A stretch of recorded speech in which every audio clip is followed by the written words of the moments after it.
Hello Aquarius, welcome to Dove and Serpent Tarot. If Aquarius is your sun, moon, or rising sign, this is your reading. Please hit the like button, leave a comment, consider subscribing to the channel, especially if this reading resonates with you. And if there's anything you would like me to pray over, or meditate upon, or send positive energy toward, please let me know. Now, this is going to be a general reading, so try to be open and receptive to whatever may come through during our time together. I am merely the messenger, and I ask you to connect directly with each of these cards and use your own intuition to take you beyond the details that I might provide. And remember that the most important part, Aquarius, of any tarot reading is you. And there's the Hanged Man. That is a very significant way to begin a tarot reading. Okay, we got to take a look at this. Let's dive deeper into this energy. Pun very much intended. A lot of water energy already. Oh, and more water. Oh, nope, didn't complete the path of the dove with the water energy. I think it's good that we have a little bit of air to kind of bring us out of all of that water, right? And then, of course, more water, more air, and then we end with some fire. So this is really an interesting way to kind of to end really all of this water energy. So it's kind of it's a good contrast there. We're going to do our mystery card, bonus card, confirmation card. We're going to use the Smith-Waite Tarot. And this is just one card we select. We are not going to look at that. We'll put, well, I guess we'll put alien and frog on top, and they can hang out over there, get to know each other. Now, we're not going to look at that card until the end, and hopefully that will tie everything together and give us the confirmation that we need. Okay, so Aquarius, let's look at this. Water, water, water, water, water, water. A lot of water. We've got air.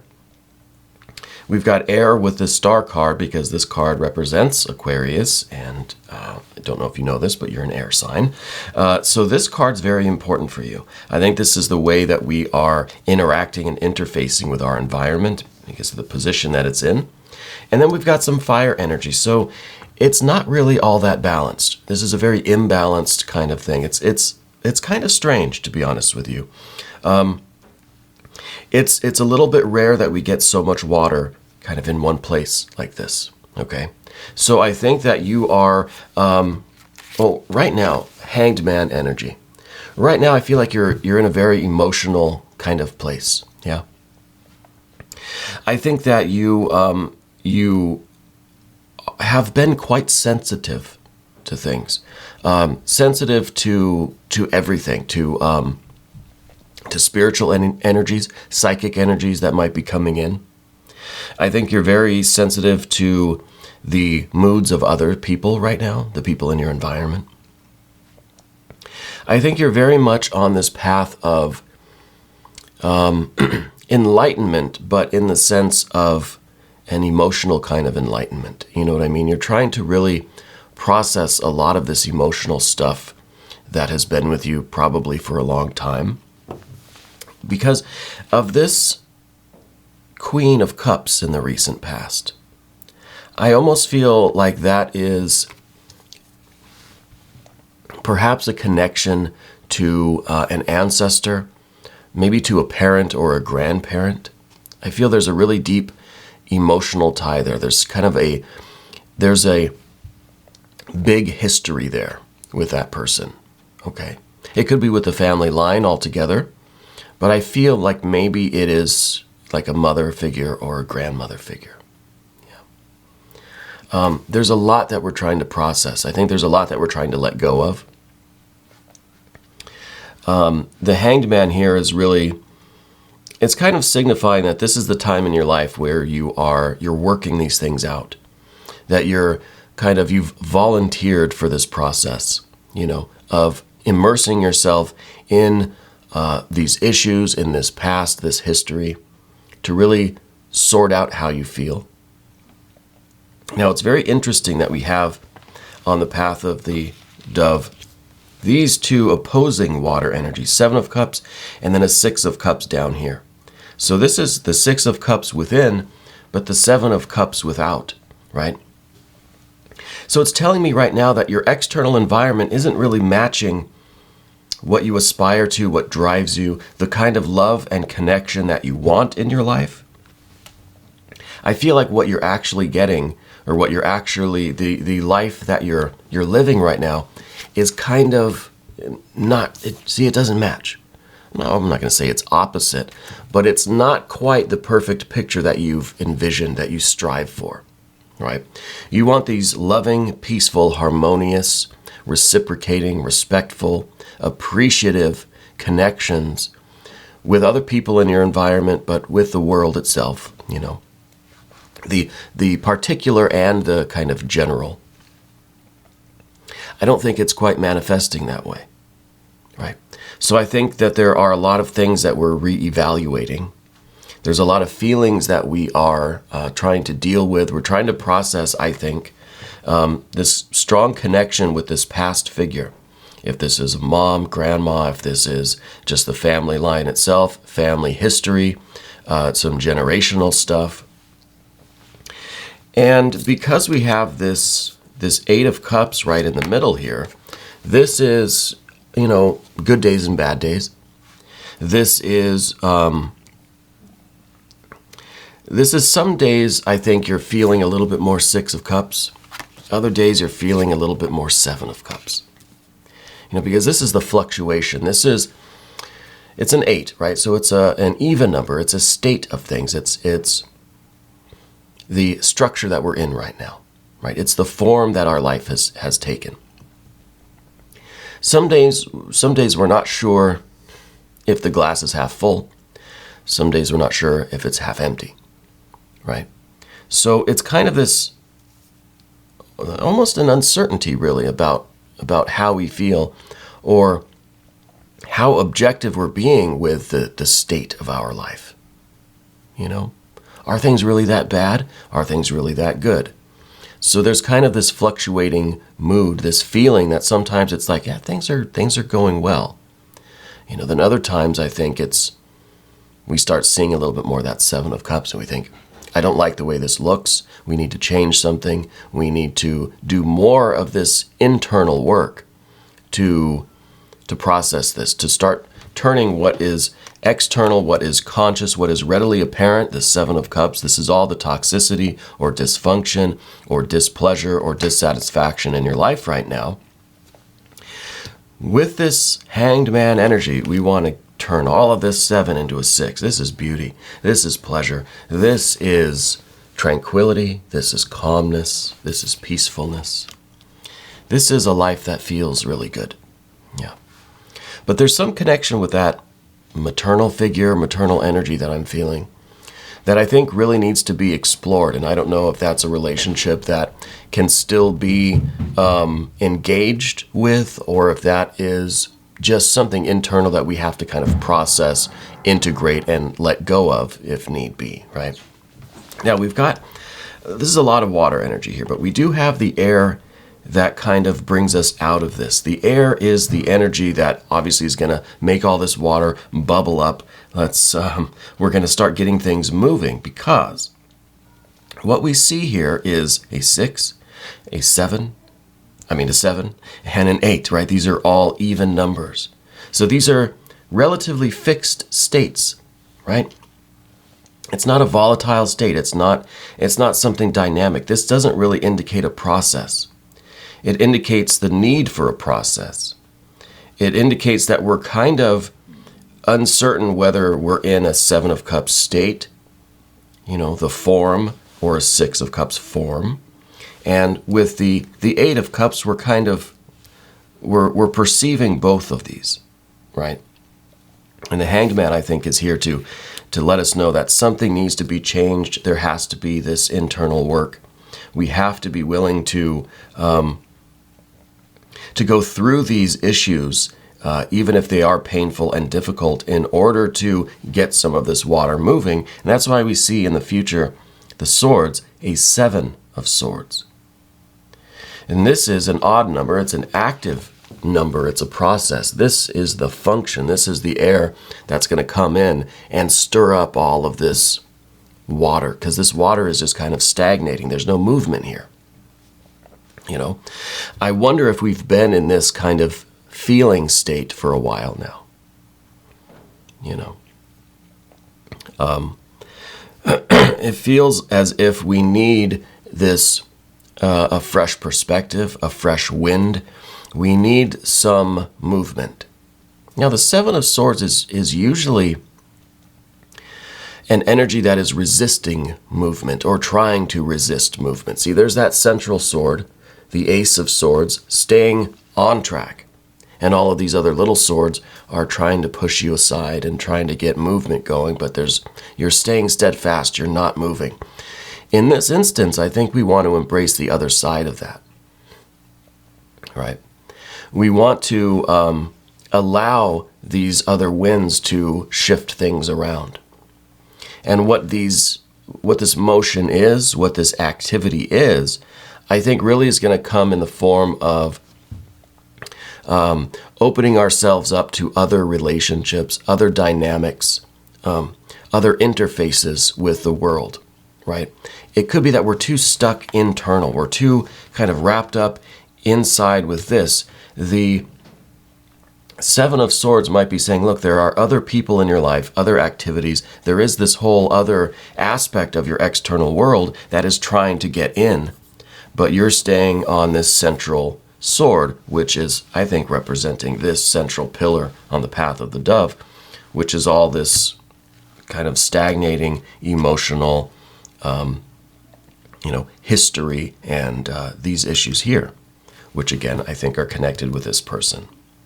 So we need to embrace this, what is usually, sometimes the Seven of Swords, this can be an enemy, right? It's forces that are trying to push us off of our path. Right now, I think your enemy is your friend right now, right? And this is in some ways allowing yourself to be distracted, allowing yourself to be pulled towards other things. And what I think those other things are, we've got the star energy in the position of your environment. So really I think it's spirit trying to get your attention, trying to push you, pull you, trying to send a really strong breeze to kind of wake you up and shake you out of this. Because yes, we need to deal with this. We need to process this water energy and somehow sublimate it. But if we've been resting in this state for too long, we may need a fresh perspective. Yeah. So I think spirit here, and this is your patron card. This is the star energy. This is your higher self right here, trying to get your attention, trying to show you some signs and synchronicities, trying to get your attention, right? Trying to wake you up. And I think that this is coming in the form of other interfaces, other relationships, other people in your life, other interests that you have, other activities, right? You've got to not necessarily take your mind off of this water, but take your attention off of it. Yeah. Allow yourself to be distracted from all of this water energy. Okay. And I think with the star, it is finding the answers that you seek. It feels to me like the way we're going to deal with this water energy is not through immersing ourselves in it and just kind of staying stuck in that water, but through the interactions with other people in our lives, through experiencing other things. Maybe through meeting new people, through opening yourself up to your friends or your family or your pets, your plants, other interests, creative outlets, other activities. Perhaps through those relationships, that's where you're going to receive the enlightenment that's going to allow you to ditch all of this water. Because the Hanged Man in some way is saying, look, we have to give all of this up. We may be clinging to maybe this person here, or to these kind of alternating states of our, emotional body. And the Hanged Man might be saying, look, we need to sacrifice this. We need to give this up. Or we need to take this emotion and redirect it toward spirit, right? Toward our higher self and our evolution here. So I think it's through these other interactions that we start learning what kind of magical experiences we could have, right? This is kind of letting us know what healthy relationships are, right? Because we're taking into us the healthy relationships right there at the top, that large vessel that's pouring that water down. That is us taking in healing water, beautiful water, an ace, a 2, a 3, even maybe a 4 of cups. And releasing all of the, 7, 8, 9, 10s of cups, all the low water energy. So we're getting rid of what is not drinkable any longer, and we're taking in a fresh source. Yeah. And that's something I think your higher self is initiating, trying to get your attention in order for you to participate in this process. And I really think that this is through discovering what healthy relationships are, discovering what kind of joy and beauty and freedom and creativity and love, all the 6 of Cups stuff that you want. We're learning how this is supposed to feel through our engagement with other things, other people. Maybe we're just too wrapped up in what this person has going on or whatever kind of hold they have over us, right? So I think this is really strange alignment. But I think this strange alignment really is bringing some really good fortune to us. We're getting in touch with our higher self. And this fire energy that we're going to end with, I think, is really, really spectacular. But first, we've got this 4 of Cups. And this, I think, is the kind of intermediate state. This is now a stability, right? It's not that we are sometimes in this 6, sometimes in this 7, and we're not really sure where we stand. It's just good days, bad days, and it's just this, right? It's kind of stagnating. When we get to a 4, this is a baseline. This is not elevated feelings. We're not elated. We're not low, right? The boat's not sinking. We're also not traveling into any storms. We're not traveling into any parties. It's just, it's okay. It's a stable baseline for us. And I think that this entails like putting some distance between you and this situation, right? Allowing your emotional body to kind of calm down a little bit and settle. This is water that's calm, right? Nothing wrong with calm water, right? So I think we need to get to this point, and from this calmness, this kind of baseline, then we can more readily open ourselves up to this influence from spirit, from our higher self, okay?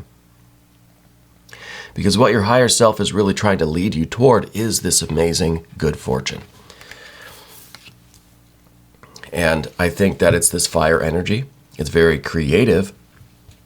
The first thing is this 8 of Wands, some really, really active fire energy, very fast moving. This is when we start engaging with other aspects of our life, other people, other activities, other situations, other places, when we start putting our energy out there into things other than this water stuff. It creates kind of a whirlwind, right? It creates this real fury almost of inspiration and of creative energy in you. And I think then you are realizing that it's through your interactions with these things that really do reciprocate, that really do activate that spirit in you. That's where you feel the most blessed, the most creative, the most confident and free and powerful. Because this energy is finding opportunity everywhere. It's like every direction you turn, there's an opportunity for creative expression. There's an opportunity for connection. It's all around you. It's at every point of the compass, right? 8 points there. And this is the initial kind of rush of it all, right? It's that whirlwind.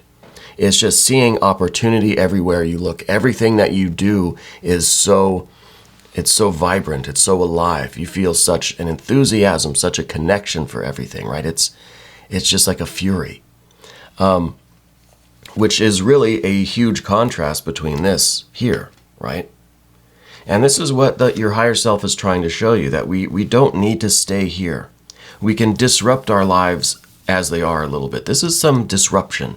This is some cognitive dissonance. This is something that just wakes you up and kind of snaps you to attention and pulls you out of all this water energy. For now. I'm not saying ignore your problems. I'm not saying that you have to ignore how you feel, but I'm saying let Spirit show you a glimpse of how great your life could be, of what kind of fortune awaits you if we can get through this water energy. It doesn't mean that you just forget about it and move on. You have to deal with this. But the way we've been sitting in it hasn't been working. We need something else. We need some activity. We need to change things. We need to shake it up a little bit. So Spirit's showing you this 8 of Wands, and this is the initial rush of excitement. It's unlimited possibilities how you can create. Your creative expression is going to go through this prism, and it's going to shine in so many different colors. It really is beautiful.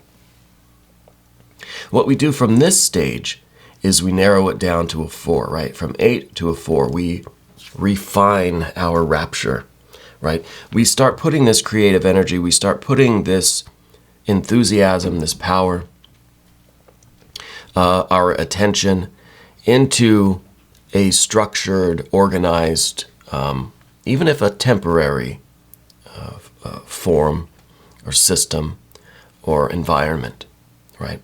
So your creative energy is manifesting in specific ways that you choose, that Spirit guides you, that your higher self kind of dictates. So it's not so much a whirlwind now. Now it's starting to come into focus. Now it's really starting to take shape. And we know that this shape can change because it's a 4 of Wands. It is that temporary campfire, you know. We want to harness some of this fire energy now and put it to good use, right? Use it to bring other people towards us. Use it to warm ourselves. Use it to illumine our environment. Use it to keep negative energy away. And use it as an expression of our creativity, right? You're the one that has to gather the stones, build them into a circle, and ignite the fire. And that's your creative process. And then, of course, when it's time to move on, when that has kind of run its course, or that direction is kind of running out of steam, we can put the rocks back, we can move on. We could do it again somewhere else. So it's kind of like you're seeing so many opportunities. Every direction seems blessed. Well, we narrow it down. Maybe we try one direction, not the band. We try one direction first. We set up our camp. We express ourselves. We take advantage of that interface, that interaction, that relationship. And then we keep going. We keep making progress in that way. And we keep trying different things until we find where we really enjoy being, where we really want to stay. And then we can build the permanent, fire. We could build the hearth, which is the center of the home, right? So I think that this weird alignment of energy, I think, is really bringing great good fortune to you. It's really bringing some good news. The fact that we have a representative of your higher self here in your environment, it's through your environment that your higher self is going to be reflected back at you. Yeah. So I think it's very important that we open ourselves up to this process so that we can get back to this fire, this excitement, this passion, this spiritual energy, this creative energy, this joy, this vibrant energy that you have. you know, that we can start making progress again. We can start moving forward, because it feels like we're kind of tied down here. We're kind of anchored right here. It's, you know, the Hanged Man even kind of looks like an anchor, right? Just the shape of the figure there kind of looks like an anchor. So I would really like us to get back to making progress, right? Getting our life moving again, because you've got so much good stuff ahead of you. I think it's rare that we see something this kind of obvious. So I think that the strangeness here is very significant, and we need to take it how it resonates, take what is working for you, and let's embrace it, because I think there really is a important work for you to do. Let's look at the mystery card. Thank you, Frog. Thank you, Alien. I would like to see some earth energy, because we don't have any. We've got temporary earth energy with the 4. You know, the 4 of Wands, but it's still that kind of suggestion of earth. And with the 4 of Cups here. But I'd like to see some more outright earth energy here. Let's find out what we've got. Now we've got the Moon. You've got the Moon. Now this is a contrast kind of between these two paths, right? Because the Moon is the night before, the darkness, right? It's kind of saying we have the option of staying here, or we could kind of will the sun to rise and get over here, right? Because the Moon card is always about the brink of change. It's always that darkness right before the dawn. Now, do we want to stay in the darkness, or can we help usher the sun, above the horizon? Can we help to bring that light? Well, I think that's what our higher self is doing, trying to usher in the sunrise for you. But we may choose to stay in the darkness. We're right at that turning point. We're right at that moment where it is the darkest right before the dawn. And we've got that choice to make, you know.